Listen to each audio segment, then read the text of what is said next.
Middle east में Israel और फ़लस्तीन का संघर्ष अभी भी जारी है। भुखमरी की तस्वीरें सामने आ रही हैं और सीज़ फायर की उम्मीदें दम तोड़ रही हैं। कभी सीज़ फायर को लेकर इज़राइल पर दबाव बढ़ रहा है, कभी दुनिया फ़लस्तीन और इज़राइल के समर्थन में अलग अलग दो हिस्सों में बंटती नज़र आ रही है। फ़लस्तीन और मिडिल ईस्ट को लेकर कई ऐसे अपडेट हैं जिन पर दुनिया अब काफ़ी भौचक्की हो गई है। मैं हूं खुर्रम शहजाद और आप देख रहे हैं न्यूज़ 18 का डिजिटल प्लेटफॉर्म।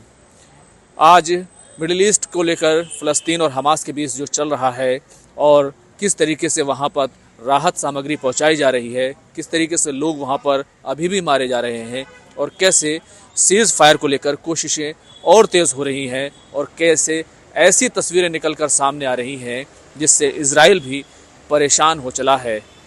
इस पूरे मुद्दे पर आज हम बात करेंगे कि आखिर क्या वजह है कि हमास और फ़लस्तीन के बीच जो युद्ध विराम की जो कोशिशें हैं वो आखिर क्यों पूरी नहीं हो पा रही हैं। दरअसल एक शर्त रखी गई थी हमास को लेकर कि हमास जो भी हथियार उठाए हुए है वो हथियार हमास डाल दे, और इसी शर्त पर इज़राइल चाहता था कि वो सीज़ फायर हो जाए और परमानेंट जो है एक अमन और शांति हो जाए। लेकिन हमास ने ये साफ कर दिया है कि वो कभी भी हथियार नहीं डालेगा, वो कभी भी हथियार नहीं छोड़ेगा, और जब तक फ़लस्तीनी स्टेट बन नहीं जाती तब तक हमास का जो संघर्ष है, हमास की जो जिद्दोजहद है वो जारी रहेगी। तो इसके बाद सीज़ फायर को लेकर उम्मीदें जो है वो टूटती नज़र आ रही हैं। लेकिन दूसरी तरफ फ़लस्तीन से भुखमरी की ऐसी तस्वीरें और ऐसी खबरें सामने आ रही हैं जिनमें बताया जा रहा है कि हमास ने साफ किया है कि जो भी बंधक अभी भी जो भी इज़राइल के लोग हमास के पास अभी भी बंधक के तौर पर मौजूद हैं उनको वही खाना होगा जो फ़लस्तीनी खाएंगे। कई ऐसी तस्वीरें सामने आई जिसमें जो एक होस्टेज है इज़राइल का वो अपनी ही कब्र खोद रहा है। कई ऐसी तस्वीरें सामने आई जिसमें इज़राइल के जो शहरी हैं जो हमास के पास हैं वो भूखे फ़लस्तीनी बच्चों के साथ बैठे हुए हैं। दूसरी तरफ जिस तरह की खबरें फ़लस्तीन से सामने आ रही हैं उसमें ये साफ़ है कि वहाँ पर अभी भी बुरी तरीके से भुखमरी और खाने की कमी, दवाओं की कमी जो है वो चली आ रही है। थोड़ी सी राहत सामग्री पहुंचाने की, थोड़ी सा जो है राहत का सामान और वहां पर खाना पहुंचाने की कोशिशें ज़रूर हुई हैं। एयर ड्रॉप किया गया है, अलग अलग देशों ने, जर्मनी से लेकर तमाम देशों ने वहां पर ऊपर से खाना जो है वो गिराया है। इज़राइल ने भी थोड़ी सी ढील दी है। लेकिन खबर ये है कि फ़लस्तीन के लोग सुबह में खाने की तलाश में अपने खेमों से निकल पड़ते हैं, और जब वो खाने की तलाश में जो ट्रक होते हैं उनके पास जाते हैं तो वहाँ पर इज़राइली सैनिकों के ज़रिए से उन पर गोली चला दी जाती है। रोज़ 40-50 लोगों की ऐसे मौत हो जाती है। दूसरे वो लोग हैं जो इंतज़ार कर रहे होते हैं, तो वहाँ पर इज़राइल की तरफ से कभी बम गिरा दिया जाता है, कभी फायरिंग कर दी जाती है, और ऐसे में लोगों की मौत हो जाती है। लोग 40 से 50 के करीब फ़लस्तीनी जो है रोज़ाना मारे जा रहे हैं, और दुनिया इस पूरी तस्वीर और इन खबरों को देखकर अब दो हिस्सों में बंटती नज़र आ रही है। एक तरफ जहां फ्रांस ने साफ तौर पर कहा था कि फ़लस्तीन को वो मान्यता देगा, फ़लस्तीनी स्टेट को वो रिकग्नाइज़ करेगा, उसके बाद ब्रिटेन की भी आवाज़ बुलंद हुई, और अब कनाडा और कई और देश जो है वो खुलकर सामने आ गए हैं। हालांकि इस पूरे मसले से इज़राइल जो है वो बिल्कुल जो है इसके ख़िलाफ़ है, और इज़राइल का कहना ये है कि अगर ऐसा किया जाता है तो ये टेररिज्म को एक इनाम देने की तरह होगा।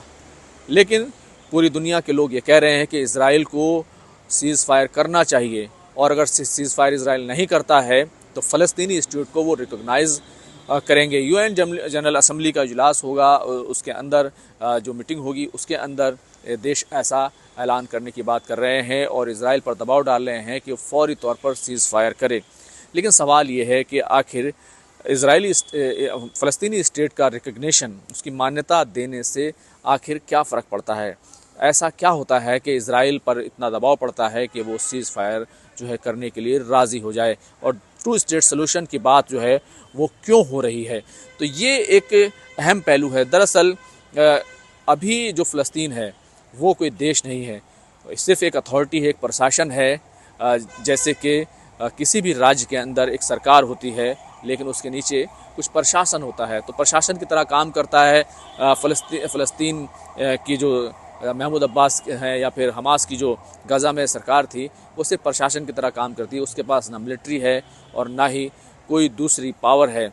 अभी जो पूर्वी यरूशलेम है, पूर्वी यरूशलेम का जो प्रशासन है वो जॉर्डन के पास है, लेकिन सिक्योरिटी और वहाँ पर आने जाने की तमाम इजाज़त जो है वो इज़राइल से ही मिलती है। यही वजह है, इज़राइल अगर इजाज़त नहीं देता कि वहाँ पर राहत सामग्री जाएगी, वहाँ पर लोगों के लिए खाना जाएगा, तो तब तक खाना वहाँ पर नहीं जा सकता। और ऐसे में जो देश हैं वो नया रास्ता निकालते हैं और वो ऊपर से एयर ड्रॉप करते हैं।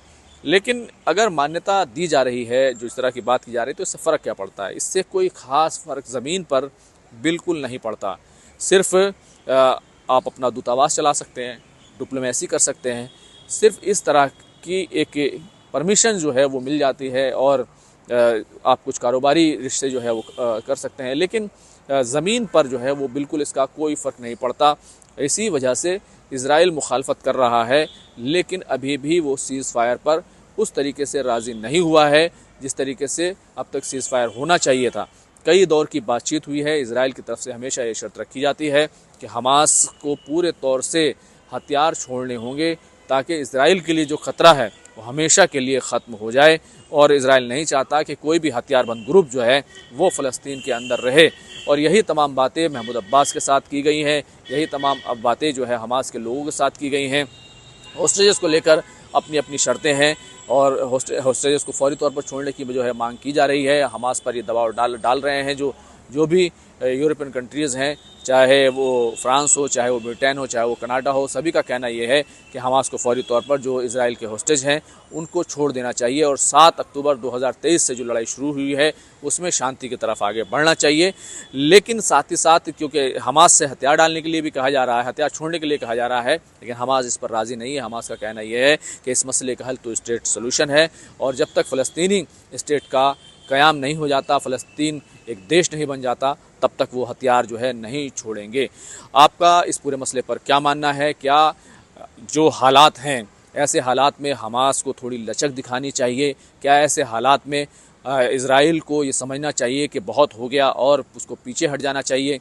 क्या ऐसे हालात में फ़लस्तीन को एक देश के तौर पर पूरी दुनिया को रिकॉग्नाइज़ कर लेना चाहिए? आखिर इस मसले का हल क्या है? इस पर आप अपनी राय ज़रूर रखिएगा। खुर्रम शहज़ाद, न्यूज़ 18, दिल्ली।